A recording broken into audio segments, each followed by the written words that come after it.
Russia এবং Iran একসময় drone যুদ্ধে অবিচ্ছেদ্য মিত্র ছিল, কিন্তু এখন সেই বন্ধুত্বে নেমে এসেছে অদৃশ্য এক শীতলতা। ইরানের শাহেদ 136 ড্রোনের নকশা নিয়ে গড়ে উঠেছিল $1.75 বিলিয়ন একটি চুক্তি, কিন্তু মাত্র 2 বছরের মধ্যেই রাশিয়া প্রায় পুরো উৎপাদন নিজের নিয়ন্ত্রণে এনে ফেলেছে। তাও আবার আরও উন্নত, আরও সস্তা সংস্করণ তৈরি করছে ইরানকে সম্পূর্ণভাবে বাদ দিয়ে। এতে প্রশ্ন উঠছে, রাশিয়া কি ইরানকে পেছনে ফেলে এগিয়ে যাচ্ছে, নাকি এটা কূটনৈতিক দাবা খেলায় আরেকটি হিসাবি চাল?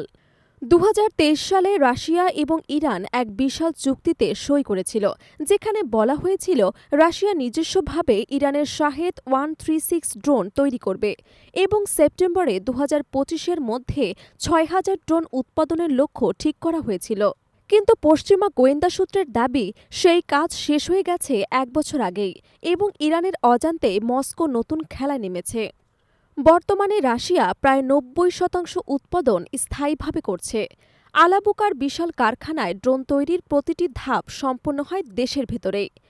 অ্যালুমিনিয়াম বার থেকে তৈরি হচ্ছে ইঞ্জিন, স্থানীয় মাইক্রোচিপ দিয়ে বানানো হচ্ছে ইলেকট্রনিক্স, আর কার্বন ফাইবারে তৈরি হচ্ছে ফিউজেলাস।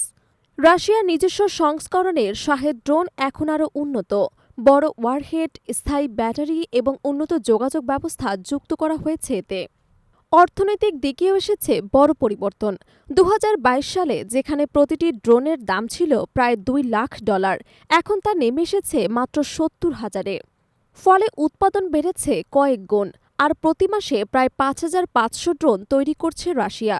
পশ্চিমা বিশ্লেষকদের মতে, রাশিয়ার আসল লক্ষ্য ছিল ইরানের কাছ থেকে প্রযুক্তি নিয়ে পুরো উৎপাদন চক্রে স্বয়ংসম্পূর্ণ হওয়া, যাতে ভবিষ্যতে আর কোনো আলোচনার প্রয়োজন না হয়। এর ফলে ধীরে ধীরে চূড়ান্ত পণ্যের ওপর থেকে নিয়ন্ত্রণ হারাচ্ছে তেহরান। এই টানাপোড়েন স্পষ্ট হয়ে ওঠে গত জুনে ইসরায়েল এবং ইরান যুদ্ধের সময়।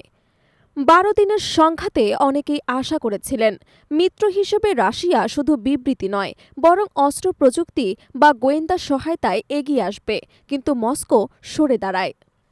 এতে পরিষ্কার হয়, এই সম্পর্ক মূলত লেনদেন নির্ভর, যেখানে মস্কো নিজের স্বার্থের বাইরে খুব একটা নড়ে না।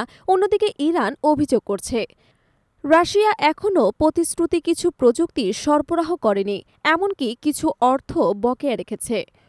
যদিও ইরানি কূটনীতিকরা দাবি করছেন দীর্ঘমেয়াদের সহযোগিতা থেকে ইরানও উপকৃত হবে, যেমন সম্প্রতি রাশিয়ার কাছ থেকে পাওয়া S-400 এয়ার ডিফেন্স সিস্টেম।